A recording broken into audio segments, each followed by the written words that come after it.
베트남이 44도입니다. 44도. 태국 방콕은 체감 온도가 50도가 넘었습니다. 괴물 폭염이라고 불립니다. 남의 나라 얘기만이 아닙니다. 이상 고온 때문에 우리나라 꿀벌이 56% 절반 넘게 사라졌다고 합니다. 이렇게 되니까 지금 양봉농가, 또 과수농가, 종묘농가가 비명을 지르고 있고 수분이 안 되니까 꿀벌이 없으니까 당장 곡물 가격으로 직결되게 되는 것이죠. 자, 먼저 지금 지구촌 상황 어느 정도 심각한지 잠깐 영상으로 보겠습니다. 지구촌의 심장 뉴욕이 물에 잠겼고 영국 런던에는 대형 우박이 쏟아져 내렸습니다. 거대한 해일이 인도 뭄바이에 밀어닥쳤는가 하면 인도네시아에서는 홍수가 모든 걸 집어삼켰습니다. 캘리포니아 대형 산불은 몇 달째 타오르고 데스밸리의 온도계는 섭씨 56도까지 올라갔습니다. 늘 있던 일이라고 무심코 넘기긴 이제 어렵습니다.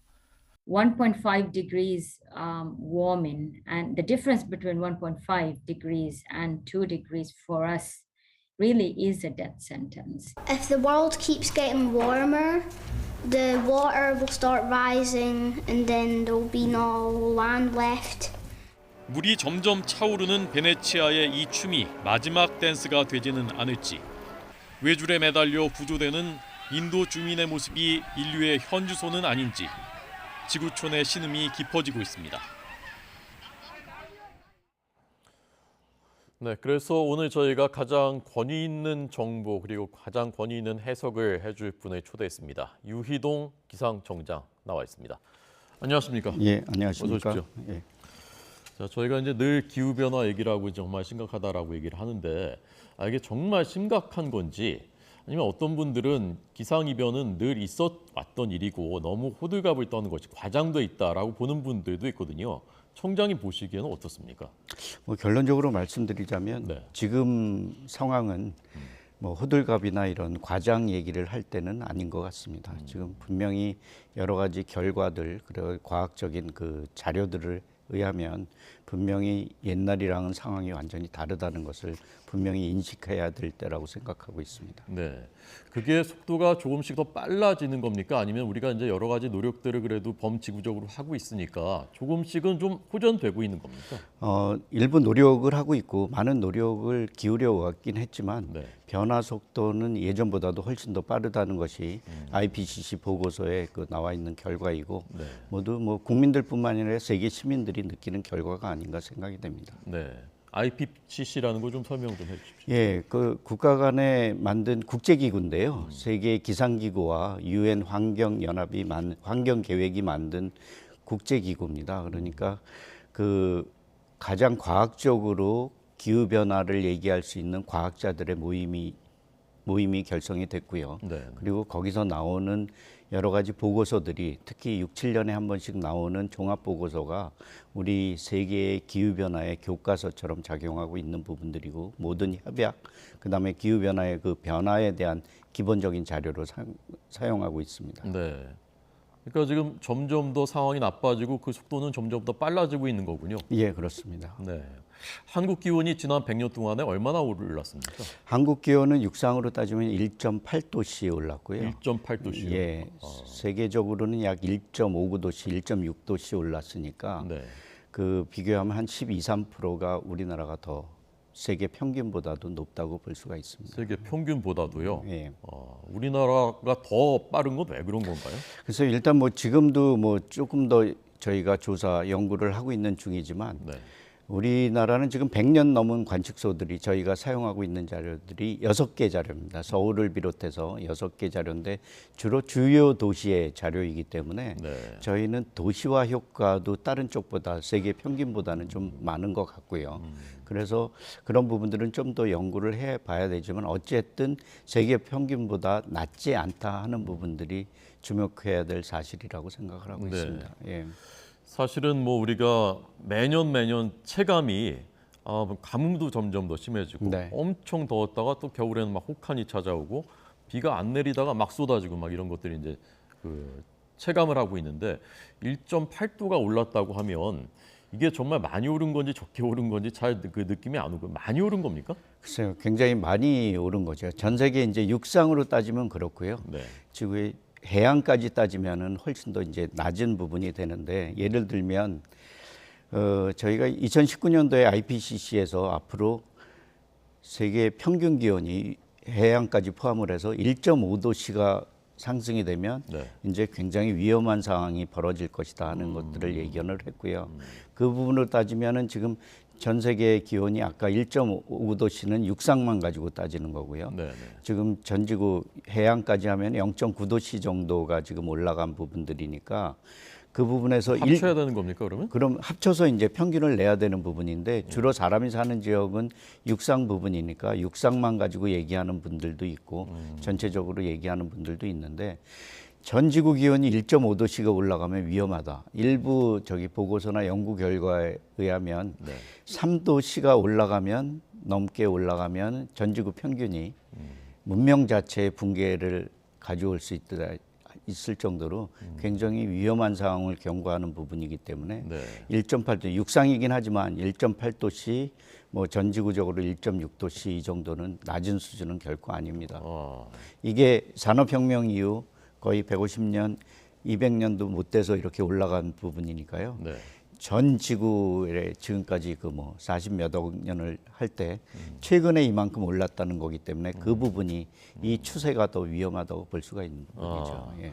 그러니까 지금 뭐 1.8도 올랐다, 3도까지 오른다 하는 그 기준이 산업혁명 이전보다 그만큼 올랐다는 예, 지금 그러니까 지난 100년을 가지고 얘기하는 거니까 주로 네네. 산업혁명 이후 인간에 의해 배출된 여러 가지 물질 때문에 그렇게 됐다고 봐지는 거죠. 네.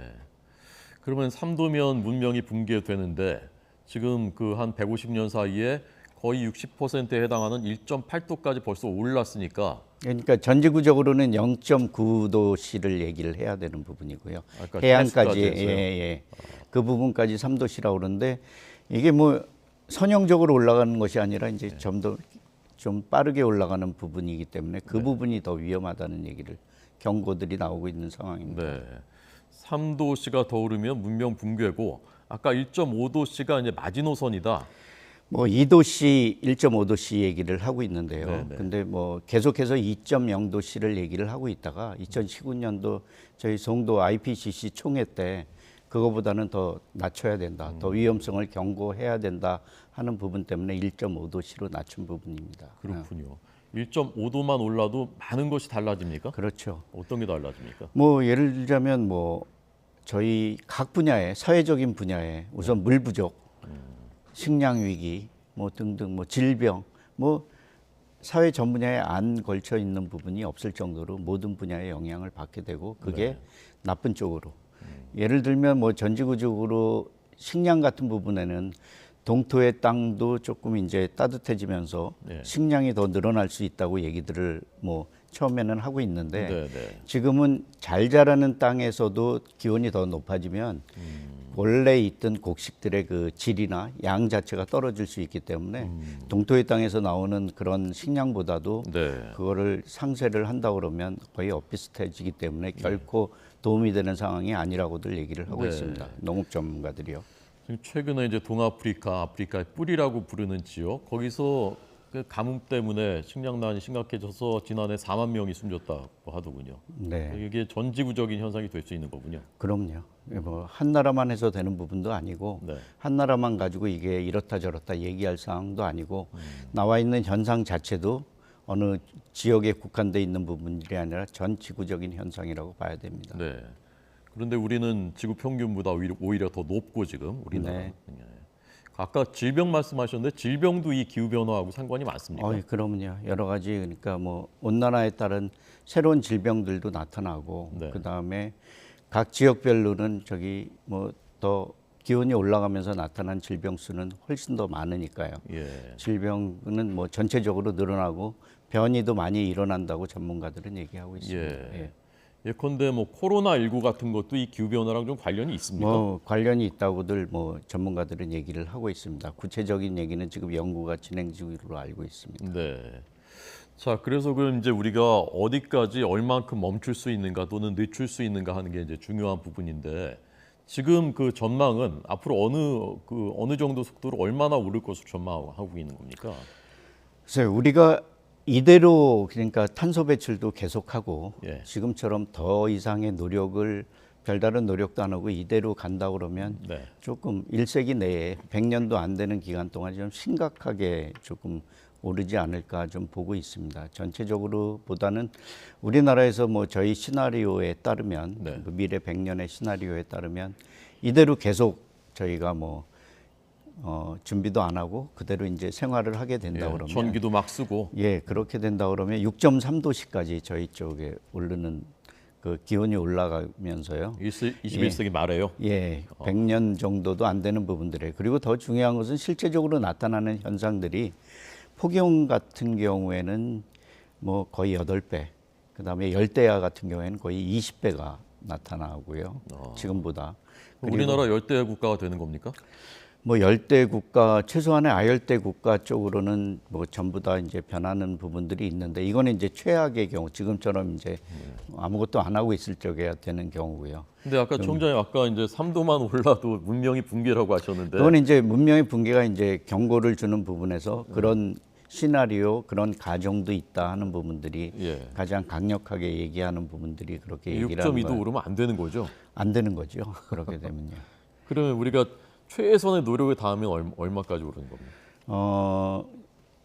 21세기 초반에 1.4도씨, 그다음에 2도씨 정도로 완화되지 않을까 하는 부분들이 아주 강력한 그 저희 행동도 취하고 규제도 하고 그다음에 저희가 대응했을 적에는 그 정도에서 1.5도씨는 우리가 지금 배출된 게 있기 때문에 네. 아무리 노력해도 사실 1.5도씨를 지키기에는 조금 힘든 것 같고요. 네. 저희가 그래서 2도씨 부분에서는 저희가 맞추지 않을까 애를 쓴다면은 그렇게 생각을 하고 그러니까 있습니다. 21세기 후반기에 최대 목표치가 2도씨까지는 억제를 하는 게 최대 예. 목표치다. 그리고 이제 다른 기술들을 더 사용을 해야죠. 이제 거기서부터 더 줄이는 포집이라든가 탄소를 이제 줄이는 방향으로 이제 나가야 되는 네. 부분들도 있고요. 어느 정도까지 우리가 최대한의 노력이라는 게 어느 정도까지 노력을 해야 그 정도로 맞출 수 있는 겁니까? 할 수 있는 건 다 해야 된다고 생각을 합니다. 지금부터. 우선은 덜 쓰고요. 네. 그리고 뭐 하여튼 우리가 배출할 수 있는 탄소를 최대한대로 줄일 수 있는 방법을 모두 다 우선 찾아야 되고요. 그리고 정부에서 지금 준비하고 있는 것처럼 여러 가지 탄소 포집 기술이라든가 새로운 기술력 같은 것들도 모두 다 동원돼야 되고요. 저희 기상청에서는 뭐 마지막에 있는 그런 내용이라고는 기후 공학까지도 지금 생각을 하고 있습니다. 그러니까 전체적으로 기온을 낮추는 이런 부분, 기후 공학적으로 인위적인 공학적인 기술까지도 저희가 최대한대로 준비를 해야 되지 않나 하고 생각을 하고 있습니다. 기후공학 기술이라는 건 어떤 것이고 어떤 역할을 하게 되는 것인지. 뭐 기후공학적인 얘기라는 것은 이런 거죠. 이제 계속해서 지구가 더워진다고 하니까 네. 일단 대기권 위에서 가장 간단히 얘기해서는 태양을 차단할 수 있는 여러 가지 물질이나 이런 것들을 해서 가장 적극적인 방법으로 막아보자고 하는 것인데 네. 굉장히 위험할 수 있기 때문에 이 그러네요. 부분은 예 그래서 굉장히 마지노선으로 조금 생각을 하고 있는 부분이고요. 네. 지금 할 수 있는 부분들은 어쨌든 우리가 지금 과거 100년의 데이터를 가지고 가장 과학적으로 이 부분이 어떻게 변했기 때문에 앞으로 어떻게 변할 것이다 하는 부분들을 국민 여러분들에게 잘 알려드리는 일이 가장 기본적인 일입니다. 네.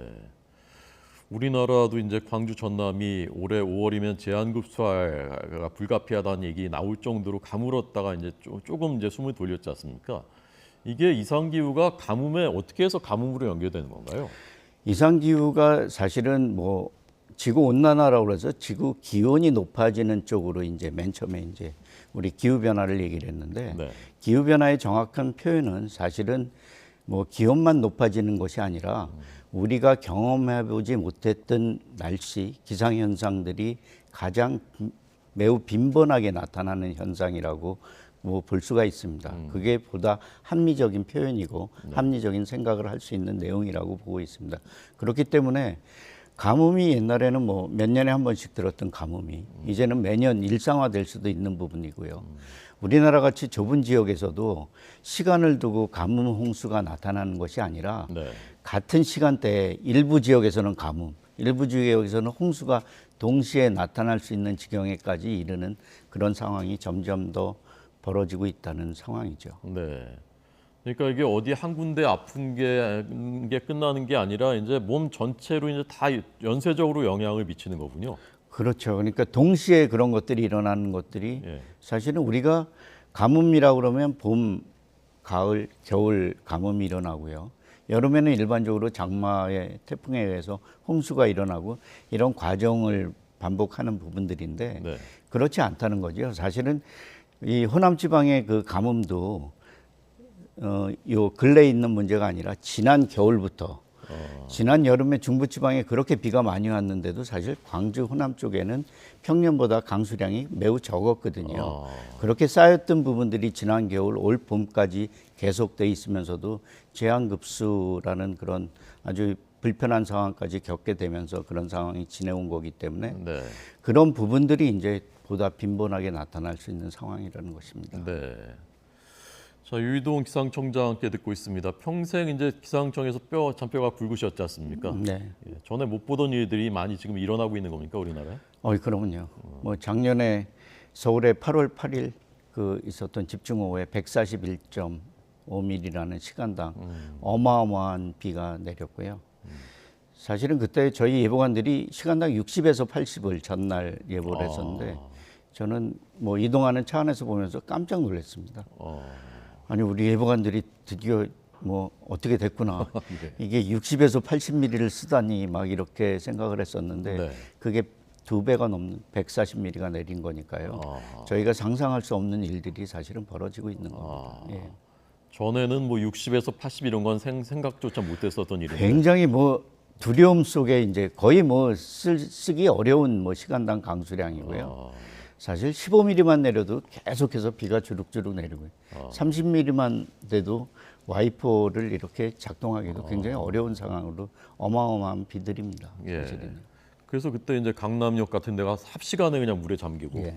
근데 앞으로도 이런 일이 일어날 가능성이 점점 높아지는 거죠. 그렇죠. 그런 부분들은 뭐 굉장히 그런 부분들이 편하지는 않지만 그런 일들이 보다 자주 일어날 수 있을 거라고 뭐 생각하고 있습니다. 네. 그래서 아까 총장님 말씀이 어쨌건 그래도 2도씨까지 묶어두려면 최대한의 노력을 해야 된다. 줄일 수 있는 거 최대한 줄여야 된다 이렇게 하시는데 이제 저희 같은 이제 소시민 입장에서 보면 집에서 뭐 조금 전기 덜 쓰는 게 이게 지구적인 현상인데 그게 뭐 언발의 오줌 누기 아닌가 그게 얼마나 도움이 될까 그런 생각이 들거든요. 뭐 그렇게 생각하실 수도 있지만 네. 우리 모든 뭐 재난에 대한 대응은 개인적인 영역으로 사실은 넘어가서 개인이 대응하는 것이 사실 최종 목표입니다. 그런 부분들이요. 근데 꼭 그렇게 물론 그렇죠. 내가 조금 줄이더라도 딴 쪽에서 많이 쓰면 이게 또 기후변화 문제는 또 국가 간에 어느 나라가 열심히 하더라도 다른 나라가 안 하면 소용이 없는 부분이기 때문에 그래도 우리 스스로가 한 분 한 분이 네. 좀 그런 부분들을 좀 덜 쓰고 하는 부분들이 시작해야 되지 않나 좀 그렇게 생각하고 있습니다. 네. 총장님도 뭐 좀 개인적으로 노력을 일상생활에서 많이 하고 계십니까? 그래서 뭐 저희 관용차는 어쨌든 뭐 전기차로 다 그렇군요. 이용을 하고 있고요. 네. 조금 더 덜 쓰려고 노력을 하고 있습니다. 예. 예.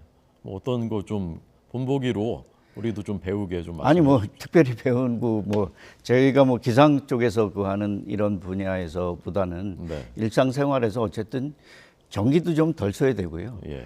겨울에 저기 뭐 반팔만 입고 이렇게 집에서 지내고 이러는 것들에 대한 에너지 부분에 대한 부분도 좀 생각을 해주셔야 되고요. 여름에 이렇게 냉방기를 틀어놓고 문도 열어놓고 이러는 것들은 사실은 일종의 지금은 불편함을 감수하는 정도가 아니라 네. 기후 변화, 기후 위기에 있어서는 사실은 재난에 관련돼 있는 부분이기 때문에 불편함 정도로 생각하지 마시고 네. 충분히 본인 우리 스스로가 예. 한 사람 좀 적게 쓰고 적게 배출하고 하는 일들이 좀 벌어졌으면 하는 바람입니다. 네, 알겠습니다.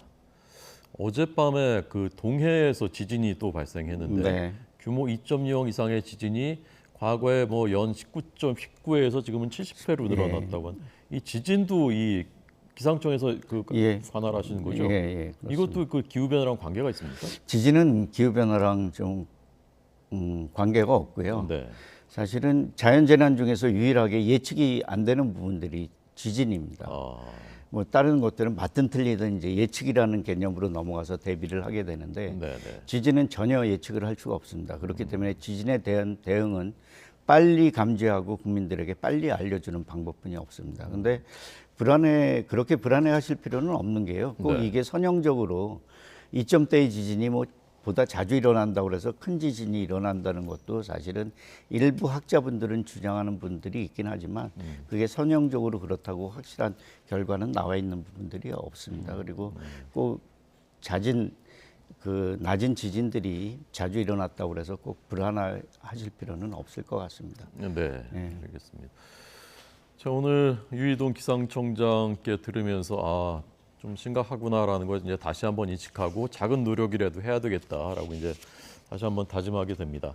최근에 기후변화 전도사로 이제 여러 곳에서 이제 강연도 하시고 또 인터뷰하시고 하는 거 봤는데 빅데이터 중요하다는 말씀 많이 하시던데 마지막으로 이거 좀 왜 중요한지 좀 설명해 주십시오.